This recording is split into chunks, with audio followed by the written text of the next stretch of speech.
ओम अज्ञानतिमिरान्धस्य ज्ञानाञ्जनशलाकयः चक्षुरुन्मिलितं येन तस्मै श्री गुरुवे नमः। हरे कृष्णा। आज गीता श्रृंखला के सत्र क्रमांक 185 में आप सभी भक्तों का हार्दिक स्वागत है। आज हम श्रीमद् भगवद गीता के 5वें अध्याय के जो कि है कर्म योग, कृष्ण भावना भावित कर्म, श्लोक क्रमांक 17 का अध्ययन करेंगे। तो आइए, श्लोक इस प्रकार है। तद्बुद्धय तत् आत्मान तदनिष्ठा तत्परायणः गच्छन्त्य पुनरावृत्तिं ज्ञान निर्धोत कल्मषः। अर्थात कहते हैं कि जब मनुष्य की बुद्धि, मन, श्रद्धा तथा शरण सब कुछ भगवान में स्थिर हो जाते हैं, तभी वह पूर्ण ज्ञान द्वारा समस्त कल्मष से शुद्ध होता है और मुक्ति के पथ पर अग्रसर होता है। भक्तों, पिछले श्लोक में जब भगवान श्री कृष्ण ने अर्जुन के समक्ष ज्ञान प्रदान किया, भगवान ने अर्जुन से कहा था किंतु जब कोई उच्च ज्ञान से प्रबद्ध होता है, उच्च ज्ञान से प्रबद्ध होता है जिससे अविद्या का विनाश होता है, ऐसा ज्ञान जिससे अविद्या का विनाश होता है, तो उसके ज्ञान से सब कुछ उसी तरह प्रकट हो जाता है जैसे दिन में सूर्य से सारी वस्तुएं प्रकाशित होती हैं। जिस व्यक्ति के हृदय में आध्यात्मिक ज्ञान प्रकट होता है तो उसके हृदय से अज्ञान रूपी अंधकार है वो उसी भांति विलुप्त हो जाता है जैसे सूर्य के प्रकट होने से अंधकार रूपी अंधकार है वो समाप्त हो जाता है। उस श्लोक को सुनकर अर्जुन के मन में जिज्ञासा उत्पन्न हुई। अर्जुन था वो बहुत बड़ा जिज्ञासु छात्र था भक्तों, विद्यार्थी थे, इसलिए अर्जुन के मन में जिज्ञासा उत्पन्न हुई कि पूर्ण ज्ञान द्वारा समस्त कल्मषों से शुद्ध होने की विधि क्या है। ऐसे शुद्ध ज्ञान द्वारा शुद्ध हुआ जाए अनेक प्रकार के कल्मषों से भौतिक, उसकी विधि क्या है। और दूसरा प्रश्न था, और ऐसे कल्मषों से शुद्ध होने के लाभ क्या है। लाभ और हानि तो देखेंगे कि नहीं। हम अक्सर इस संसार में कोई भी कार्य करते हैं तो किसी लाभ की इच्छा के बगैर कोई कार्य नहीं करते। हमेशा कोई भी कार्य करने से पहले सोचते हैं कि यहाँ से मुझे क्या लाभ प्राप्त होगा। तो अर्जुन भी हमारी मानसिकता को ध्यान में रखते हुए भगवान के समक्ष मानसिक रूप से जिज्ञासा रख रहे हैं कि ये विधि से भौतिक कल्मषों से शुद्ध होने का लाभ क्या होगा। तो भगवान श्री कृष्ण इस श्लोक में अर्जुन के प्रश्न का उत्तर देते हुए कहते हैं कि जब मनुष्य की बुद्धि, मन, श्रद्धा तथा शरण सब कुछ भगवान में स्थिर हो जाते हैं। विधि क्या है? हमारा मन, बुद्धि तथा श्रद्धा और हमारा जो आश्रय है वो भगवान के शरण कमलों में समर्पित करना, ये तो विधि है। और तभी वह पूर्ण ज्ञान द्वारा और पूर्ण ज्ञान के ओतप्रोत होकर समस्त कल्मष से शुद्ध हो जाता है। जब हम इस विधि के द्वारा मन, बुद्धि और अनेक प्रकार से पूर्ण शरणागति भगवान को देंगे तो हम शुद्ध ज्ञान के द्वारा हमारे लाभ क्या होगा? हमारे समस्त प्रकार के कल्मष है वो कल्मषों से हम शुद्ध हो जाएंगे और उसका लाभ होगा कि हम मुक्ति पथ पर अग्रसर हो जाएंगे। तो परम दिव्य सत्य भगवान श्री कृष्ण ही है। सारी गीता इसी घोषणा पर केंद्रित है। परम मुक्त होने का अर्थ क्या है? भगवान श्री कृष्ण के धाम में जाना, जहां से जाकर हमें पुनः इस धरा पर न लौटना पड़े। तो पूर्ण पुरुषोत्तम पहले तो समझना होगा कि भगवान कौन है। पूर्ण पुरुषोत्तम भगवान श्री कृष्ण है। मुक्ति की परिभाषा क्या है? भगवत धाम जाना। भगवत धाम जाने के ऐसा स्थान जहां पर जाकर हमें वापस लौटना न पड़े और वहां पर रहकर भी पूर्ण दिव्य आनंद में अवस्था में रहा जाए, आत्मा की शाश्वत स्थिति में रहा जाए, भगवान की सेवा में लगकर रहा जाए, वो मुक्ति की अवस्था है। भगवत गीता में भगवान श्री कृष्ण ने प्रमाण तथा सिद्धांतों के साथ खुलकर कहा है कि वही परम भगवान है। तो उस लक्ष्य को प्राप्त करने से पहले हमें ये तो ज्ञान होना चाहिए कि हमारा लक्ष्य है क्या, अर्थात परम भगवान है क्या, कौन, जिसके शरण में हम जाया जाए। तो शास्त्र वर्णन करते हैं कि श्री कृष्ण है, वो ही परम भगवान है। ब्रह्मा जी ब्रह्म संहिता में कह चुके हैं, ईश्वरः परम कृष्ण सच्चिदानंद विग्रह अनादिर आदिर गोविंद सर्व कारण कारणम। भगवान भोलेनाथ भी कह चुके हैं, भगवान ब्रह्मा जी कह चुके हैं, और श्री कृष्ण ने भगवत गीता में एक बार नहीं अनेक बार बार बार कहा है कि हम सर्वस्व प्रभो मत, मैं ही सबका प्रभु हूँ। और एकमात्र उन्हीं की शरण में जाने से मनुष्य निर्भय हो सकता है, और एकमात्र उन्हीं की शरण में जाने से मनुष्य है वो निर्भय हो सकता है, अर्थात समस्त प्रकार के भय से मुक्त हुआ जा सकता है। आज व्यक्ति अनेक प्रकार के भय से हमेशा भयभीत रहता है। यहाँ तक कि आप स्वर्ग लोक ब्रह्म लोक तक भी चले जाओ, लेकिन हमेशा भय बना रहेगा कि कहीं ना कभी यहाँ पे आना पड़ेगा। भगवान श्री कृष्ण कहते हैं ते तम भुक्त्वा स्वर्लोकम विशालम सिणे पुण्य मृत्युलोकम विसंति एवं त्रिधर्मम अनुपरपन्नाः आगतम काम कामान लभन्ते। आप अपने पुण्य कर्मों के द्वारा भले स्वर्ग लोक तक भी चले जाओ, परंतु जैसे ही तुम्हारे पुण्य क्षीण होंगे तुरंत वहां से निकाल दिया जाएगा। यहां तक कि कहते आ ब्रह्म भुवनात् लोका पुनरावर्तीन अर्जुन मामुपैत्य तु कौन्तेय पुनर्जन्म न विद्यते। आप ब्रह्म लोक तक भी चले जाओ, परंतु फिर भी तुम्हारे पुण्य क्षीण होंगे तब तुरंत वहां से भेज दिया जाएगा नीचे। परंतु आगे कहते हैं मामुपैत्य तु कौन्तेय पुनर्जन्म न विद्यते। अगर कोई मेरे धाम को प्राप्त कर लेता है तो वहां से उसका पुनर्जन्म नहीं होता है, भगवान श्री कृष्ण कहते हैं। और निर्भय कहाँ से होगा? एकमात्र भगवान श्री कृष्ण के शरण में जाने से। सर्वधर्मान परित्यज्य माम एक शरणं व्रज अहम त्वाम सर्व पापेभ्यो मोक्षयिष्यामि मा शुचः। इतना बड़ा आश्वासन भक्तों आज तक किसी ने नहीं दिया। श्री कृष्ण खुलकर कह रहे हैं कि समस्त प्रकार के धर्मों का त्याग करके मात्र एकमात्र मेरी शरण में आ जाओ। व्यक्ति हमेशा भयभीत रहता है कि ये करूंगा तो ये देवी देवता प्रसन्न हो जाएंगे, पर ये करूंगा तो ये रुष्ट हो जाएंगे, और उनके रुष्ट होने से मेरे जीवन में कलह आएंगे। परंतु परम पुरुषोत्तम भगवान श्री कृष्ण यहाँ पर हमें भक्तों आश्वासन दे रहे हैं कि मेरी शरण में आने से तुम समस्त प्रकार के भय से मुक्त हो जाओगे। फिर अनेक प्रकार के आपको तथाकथित विधि पूर्वक कार्य करने की आवश्यकता नहीं रह जाएगी। जब तक व्यक्ति को ये ज्ञान नहीं होगा कि भगवान कौन है, तब तक वह भ्रमित रहेगा कि किसकी शरण ग्रहण की जाए। जब तक व्यक्ति को ज्ञान ही नहीं होगा कि भगवान कौन है, तब तक वह भ्रमित रहेगा कि किसकी शरण में जाया जाए। पहले मालूम तो होना चाहिए कि भगवान कौन है। आज लोगों का सबसे बड़ा प्रश्न यही है कि भगवान कौन है, किसकी शरण में जाया जाए। आज देखते हैं कि 33 कोटि देवी देवता हैं, किस किस की पूजा करेंगे भक्तों। दिन में 1 घंटा भी पूजा करो ना, तो जिंदगी भर पूजा करते बैठोगे तो सब देवी देवताओं की पूजा नहीं कर पाओगे। और हमेशा आपके मन में संशय डाल दिए गए हैं कि एक देवी देवता को प्रसन्न करो, दूसरा आपको नहीं करेंगे तो वो अप्रसन्न हो जाएगा। इस अवस्था में व्यक्ति हमेशा चिंतित रहता है कि पूजा करूं तो करूं किसकी, शरण जाऊं तो जाऊं किसकी, शास्त्र पढ़ूं तो पढ़ूं कौन सा, और जीवन में सेवा करूं तो करूं किसकी। भक्तों, इसके लिए गीता महात्म्य 7 में वर्णन आता है कि व्यक्ति को किसकी शरण में जाना चाहिए। गीता महात्म्य 7 में वर्णन आता है कि एकम शास्त्रम देवकी पुत्र गीतम एको देवो देवकी पुत्र एवं एको मंत्र तस्य नामानि यानि कर्मपि एकम तस्य देवस्य सेवा। अर्थात आज के युग में एक शास्त्र, एक ईश्वर, एक धर्म तथा एक वृत्ति के लिए अत्यंत उत्सुकता है। अतः केवल एकम शास्त्रम देव की पुत्र गीतम, संपूर्ण मानव समाज के लिए एक ही शास्त्र हो, देव की पुत्र गीतम, अर्थात भगवत गीता, जो भगवान श्री कृष्ण ने गाई है, भगवान श्री कृष्ण द्वारा गाया हुआ गीत है। एको देवो तस्य एको देवो देव की पुत्र एक, और एक आराध्य देव होना चाहिए, एक पूजनीय भगवान होना चाहिए, और वो है देव की पुत्र श्री कृष्ण। एको मंत्र सत्य नामानि यानि, एकमात्र मंत्र, एकमात्र प्रार्थना होनी चाहिए भगवान श्री कृष्ण के नाम का गुणगान। हरे कृष्णा कृष्ण कृष्ण हरे हरे, हरे राम राम राम हरे हरे। अगर कोई व्यक्ति भगवान श्री कृष्ण के नाम का मंत्र का उच्चारण करेगा, समस्त प्रकार से भय से मुक्त हो जाएगा, और समस्त प्रकार के देवी देवताओं की सेवा पूजा इसमें सम्मिलित हो जाएगी। कर्म अपि एकम तस्य देवस्य सेवा, एकमात्र कर्तव्य, एकमात्र हमारी सेवा होनी से उस भगवान श्री कृष्ण की सेवा करना, जो समस्त प्रकार के प्राणियों के, समस्त जीवों के स्वामी हैं।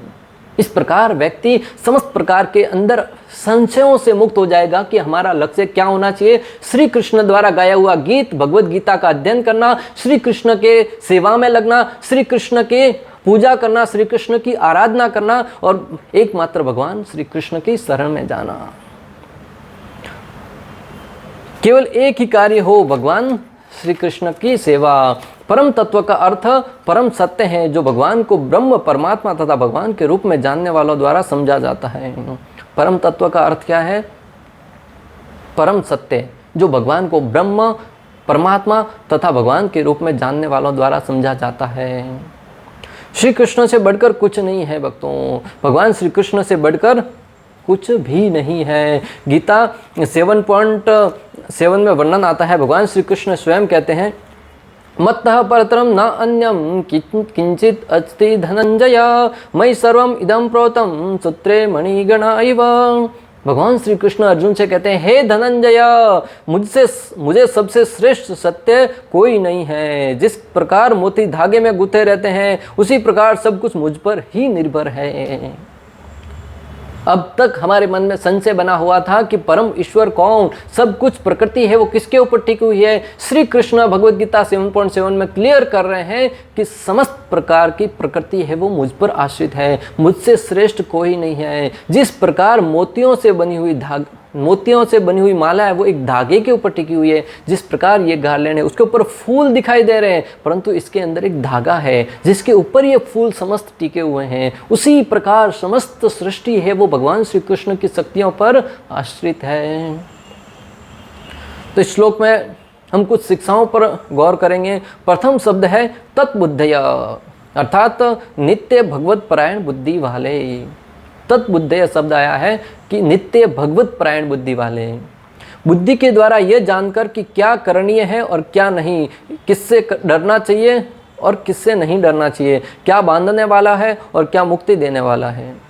बुद्धि के द्वारा इस ज्ञान को अर्जित करना कि जीवन में क्या करने योग्य कार्य है और क्या नहीं करने योग्य है, किससे डरना चाहिए और किससे निर्भय रहना चाहिए, क्या बांधने वाला है और क्या मुक्ति प्रदान करने वाला है। इस ज्ञान को प्राप्त करके, उचित ज्ञान अर्जित करके भगवान के आदेशों का पालन करते हुए उनकी सेवा में लगना।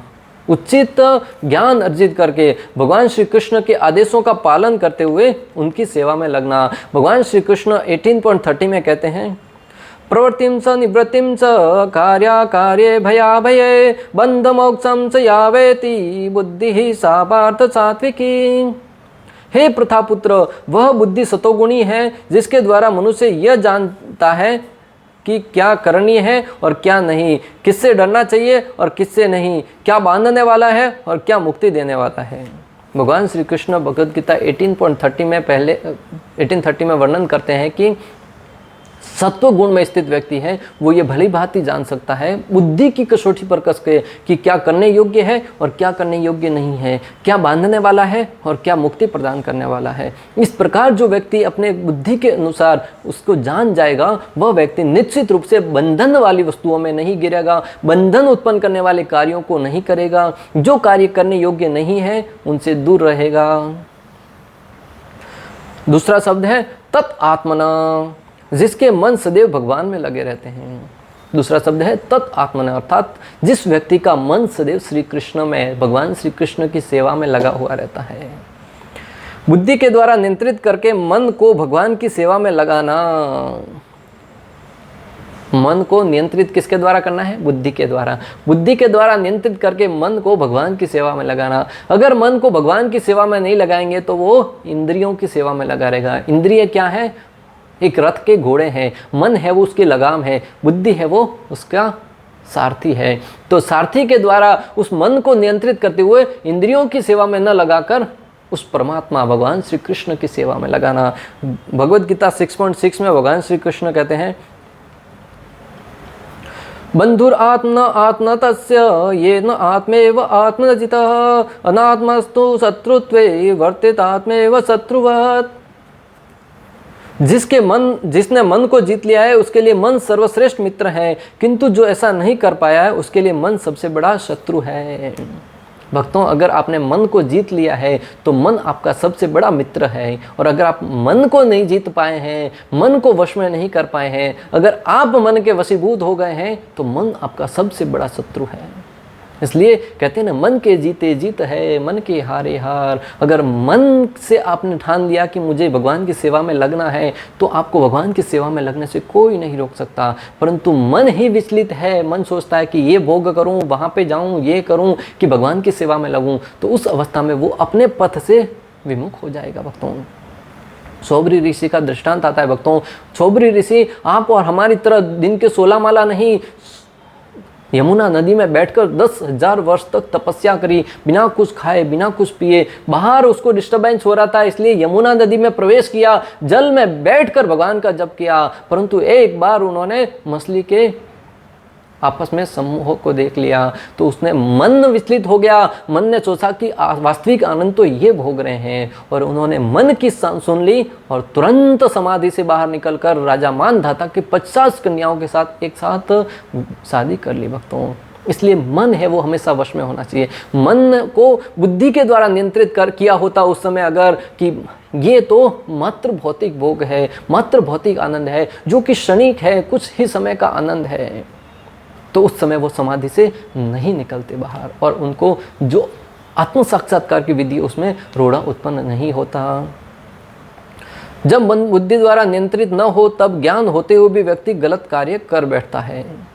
जब मन है वो बुद्धि द्वारा नियंत्रित न हो तब व्यक्ति ज्ञान होते हुए भी गलत कार्य करने के लिए प्रेरित किया जाता है। जैसे व्यक्ति को सब ज्ञान है कि नशा नहीं करना है, सिगरेट नहीं पीना है, उसको पीने से कर्क रोग होता है, कैंसर होता है, अनेक प्रकार की बीमारियां होती है, फिर भी व्यक्ति का मन वश में नहीं होने के कारण वो सिगरेट पीता है, जुआ खेलता है, मांसाहार करता है, परस्त्री संग करता है। व्यक्ति को पता है मांसाहार करने से शरीर शुद्ध नहीं रहेगा, अनेक जीवों की हत्याएं होगी और उसका अपराध अपने ऊपर लगेगा, परंतु मन वश में नहीं होता है। मन सोचता है कि हाँ इसका भोग करूं और वो खींचा दौड़ा चला जाता है। व्यक्ति को पता है परिस्थिति संग करने से, व्यभिचार करने से शुद्धता है वो चली जाती है। जीवन में अनेक प्रकार के गलत निर्णयों को लेने से परिवार में कलह उत्पन्न होगा, परंतु फिर भी वह करता है। नशा करने से व्यक्ति को पता है जीवन तो खराब होता ही साथ परिवार का भी तबाही होती है, फिर भी मन वश में नहीं होने के कारण वो उस कार्य को करने के लिए बाध्य हो जाता है। फिर बाद में सोचता है कि मुझे करने की इच्छा तो नहीं थी, परंतु न चाहते हुए भी जबरदस्ती मुझे करवा लिया गया मेरे मन के द्वारा। क्यों? मन वश में नहीं था। जब तक मन अविजित शत्रु बना रहता है तब तक मनुष्य को काम, क्रोध, लोभ, मोह आदि की आज्ञाओं का पालन करना होता है। जब तक व्यक्ति का मन है वो वश में नहीं होता है तब तक व्यक्ति को अनेक प्रकार के शत्रु जो हमारे मन हृदय में बैठे हुए हैं, काम, क्रोध, लोभ, मोह, मद, मत्सर्य, अहंकार, ईर्ष्या, द्वेष, उन सब का पालन न चाहते हुए भी करना पड़ता है। किंतु जब मन पर विजय प्राप्त हो जाती है तो मनुष्य इच्छा अनुसार उस भगवान की आज्ञा का पालन करता है जो सबों के हृदय में परमात्मा स्वरूप में स्थित है। परंतु जब मन स्थित हमारे वश में आ जाएगा, मन के ऊपर नियंत्रण प्राप्त कर लेंगे, तब व्यक्ति उस भगवान की सेवा में लगेगा, श्री कृष्ण के आदेशों का पालन करेगा जो हमारे हृदय में परमात्मा रूप में स्थित हैं। कोई भी गलत कार्य करने से पहले भक्तों परमात्मा के द्वारा हमें निर्देश दिया जाता है कि नहीं ये गलत कार्य है मत करो, परंतु हम परमात्मा की न सुन के मन की सुनते हैं और उस गलत कार्य पर निकल पड़ते हैं। अर्जुन ने जब श्री कृष्ण की बातों को सुनना प्रारंभ किया मन को कंट्रोल में करके, तब जाकर युद्ध में आगे युद्ध करने के लिए तैयार हुआ। वरना पहले अगर मन की सुन रहा था तब अनेक प्रकार के जंजाल मन में आ रहे थे, अनेक प्रकार के विचार आ रहे थे, युद्ध करूं कि न करूं, ये करूं कि न करूं। परंतु जैसे इस मन को वश में करके श्री कृष्ण को शरणागति दी और कृष्ण की बात भगवद गीता के रूप में मानी, तब जाकर वो युद्ध के लिए तैयार हुआ। भगवद गीता 6.27 में भगवान मन की स्थिति के बारे में वर्णन करते हैं। भगवद गीता 6.27 में भगवान श्री कृष्ण मन की स्थिति के बारे में वर्णन करते हुए कहते हैं, क्या कहते हैं? प्रशांत मनसं ह्ययनं योगिनं सुखम उत्तमं उपैति शांत रजसं ब्रह्मभूत कल्मष। जिस योगी का मन मुझ में स्थिर रहता है वह निश्चय ही दिव्य सुख की सर्वोच्च सिद्धि प्राप्त करता है। वह रजोगुण से परे हो जाता है, वह परमात्मा के साथ अपनी गुणात्मक एकता को समझता है। इस प्रकार अपने समस्त विगत कर्मों के फल से निवृत्त हो जाता है। भगवान कहते हैं कि जिस योगी का मन मुझ में निवास करता है, जिस योगी का मन मुझ में लगा रहता है, वह निश्चित रूप से दिव्य सुख की सिद्धि प्राप्त करता है। भक्तों, दिव्य सुख से क्या अभिप्राय है?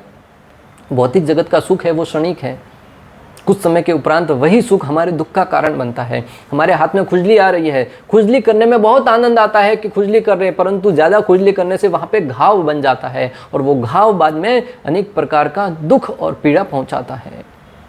2 रसगुल्ला खाने की इच्छा हुई, रसगुल्ला खा लिया, बड़ा आनंद आ रहा था, वही रसगुल्ला 5, 10, 20 खा लिया तो वो हमारा पेट खराब कर देगा, हमारे दुख का कारण बनेगा। परंतु जो भगवत ज्ञान है, भगवान की सेवा है, वो दिव्य सुख प्रदान करता है, जिसका कितना भी भोग करो, कितना ही भोग उस दिव्य सुख का आनंद लो, आगे चल के दुख का कारण नहीं बनता है।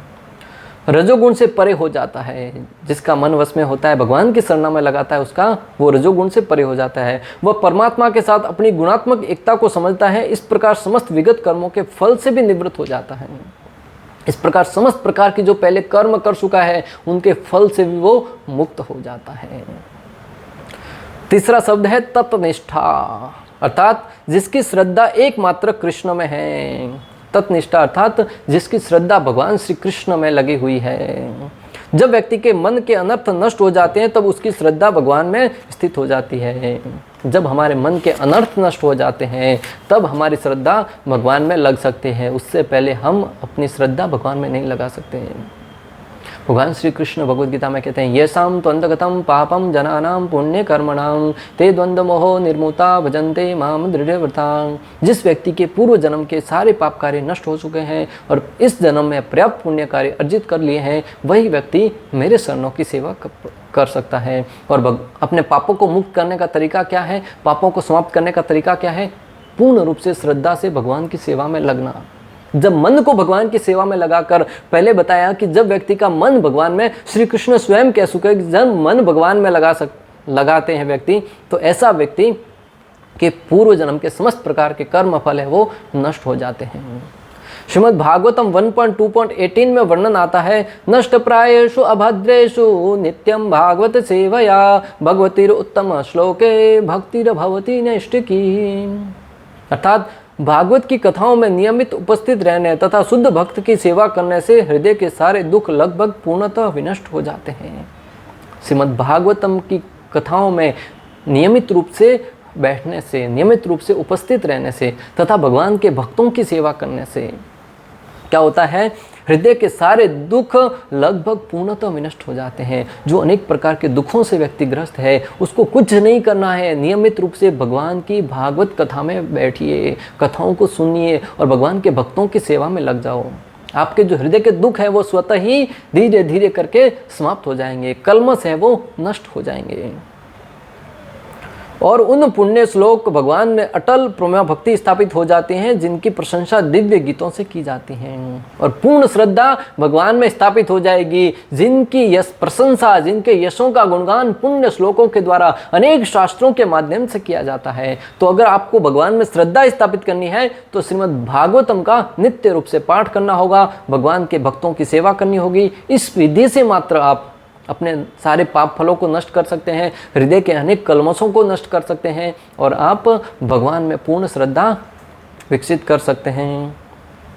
चौथा शब्द है तत्परायणः, जिन्होंने उनकी भगवान श्री कृष्ण की शरण ले रखी है। तत्परायणः अर्थात जिसने भगवान के शरणों की शरण ले रखी है, पूर्ण रूप से अपनी शरणागति भगवान के शरणों में ली है। आज हम देखते हैं कि व्यक्ति अनेक जगह पे शरण लिए रहता है, कोई परिवार में हो, कोई समाज में है, कोई बिजनेस में है, कोई कहीं अपनी शरणागति रखता है कि वहाँ से मेरी सुरक्षा होगी, परंतु समय आने पर सब जगह से धोखा खाता है। अंत में जब जगत का सहारा नहीं मिलता तब वो भगवान की शरण में ही जाना पड़ता है। द्रौपदी ने भक्तों पहले भीष्म पितामह के पास, द्रोणाचार्य के पास, धृतराष्ट्र के पास, अपने पति 5 पांडवों के पास, सब जगह जाकर अपनी रक्षा करने के लिए उनसे सहायता मांगी। बहुत जगह पे उन्होंने अपनी शरण ले रखी थी कि मेरे पति मेरी सुरक्षा करेंगे, भीष्म पितामह द्वारा मेरी सुरक्षा होगी, राजा धृतराष्ट्र द्वारा मेरी सुरक्षा होगी। परंतु अंत समय जब आवश्यकता पड़ी तब सब जगह से निराशा हाथ लगी। अंत में कहाँ से सहायता मिली? जब इस जगत का सहारा नहीं मिला तब जगदीश को याद किया, हे कृष्ण, हे गोविंद, हे द्वारकावसीना, मेरी रक्षा करो। तब भगवान श्री कृष्ण ने उनकी सहायता करी। भक्तों, इस प्रकार अगर कोई व्यक्ति पूर्ण रूप से श्री कृष्ण पर आश्रित होकर जीवन में कार्य करेगा तो निश्चित रूप से भगवान की सुरक्षा कवच है वो हमेशा हमारे साथ रहेगा। गजेंद्र भक्तों अपने परिवार के साथ तालाब में नहाने के लिए गया था, वहां पर अनेक प्रकार की क्रीड़ा कर रहा था। मगरमच्छ ने जैसे ही पांव को पकड़ा, परिवार वालों की सहायता मांगी, अपनी शक्ति से प्रयास करने का प्रयास किया, कई घंटों तक उससे लड़ता रहा, परंतु अंत में जब उसको कहीं से सहारा नहीं मिला तब उसने जगदीश को याद किया और भगवान श्री विष्णु गरुड़ पर आसीन होकर वहां पर आए और मगरमच्छ को अपने सुदर्शन चक्र से काट कर उस गजेंद्र को वहां से मुक्त करवाया। किससे सहायता मिली? भगवान श्री कृष्ण से। भागवतम 10.1.13 में वर्णन आता है, निशातिदुत्साह सन्मां व्यक्तो अपि बाध्यते पिबंतम तम मुखाम्बोजम युतम हरि कथामृतम। परीक्षित महाराज सुखदेव गोस्वामी से प्रार्थना करते हुए कहते हैं, अपना हृदय की बात बताते हुए कहते हैं कि मृत्यु द्वार पर होते हुए अपने व्रत के कारण मैंने जल ग्रहण करना भी छोड़ दिया है, फिर भी आपके कमल मुख से निकले कृष्ण कथा रूपी अमृत का पान करने से मेरी असहाय भूख तथा प्यास मुझे किसी तरह भी बाधा नहीं पहुंचा रही।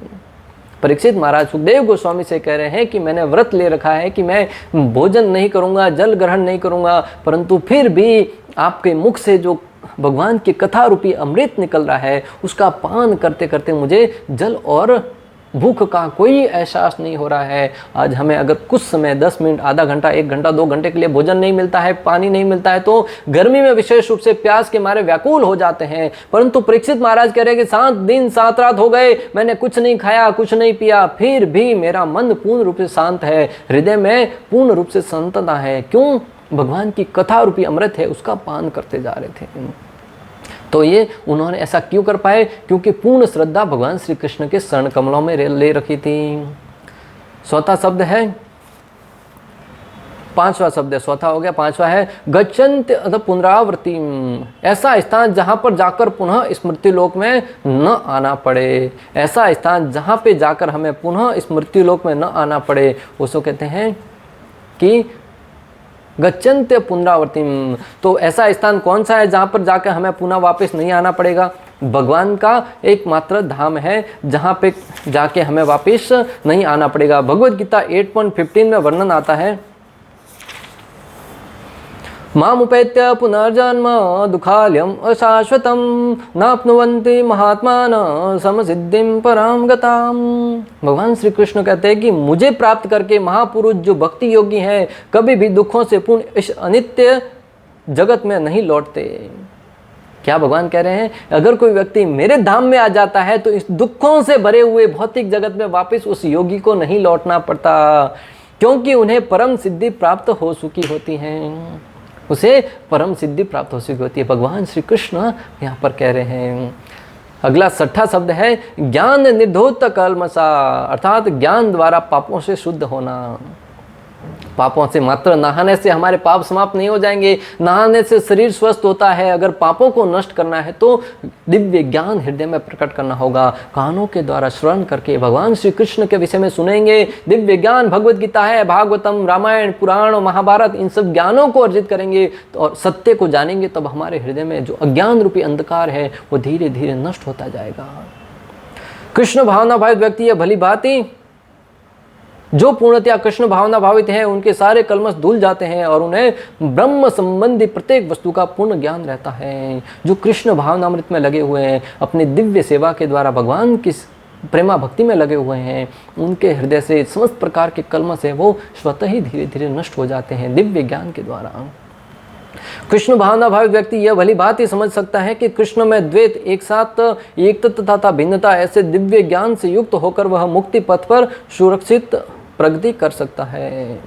जो कृष्ण भावनामृत में लगा हुआ है उसे पूर्ण श्रद्धा होती है कि वो भगवान श्री कृष्ण के सेवा में लगकर, भगवत भक्ति में लगकर, पूर्ण सुरक्षित स्थिति में मार्ग पर चलते हुए अंत में भगवान श्री कृष्ण की शरणों की सेवा प्राप्त कर सकता है, भगवत धाम प्राप्त कर सकता है। इस प्रकार अगर कोई व्यक्ति भगवत सेवा में लगकर जीवन में कार्य करेगा तो वो निश्चित रूप से जीवन में सफलता प्राप्त करेगा। श्लोक क्रमांक 17 का भक्ति वेदांत तात्पर्य पूर्ण हुआ। अंत तक हमारे साथ बने रहने के लिए आप सभी का हृदयपूर्वक, प्रेम पूर्वक बहुत बहुत धन्यवाद। श्रील प्रभुपाद की जय, श्री श्री राधा गोपीनाथ भगवान की जय, श्रीमद् भगवद गीता की जय। हरे कृष्ण कृष्ण कृष्ण हरे हरे, हरे राम राम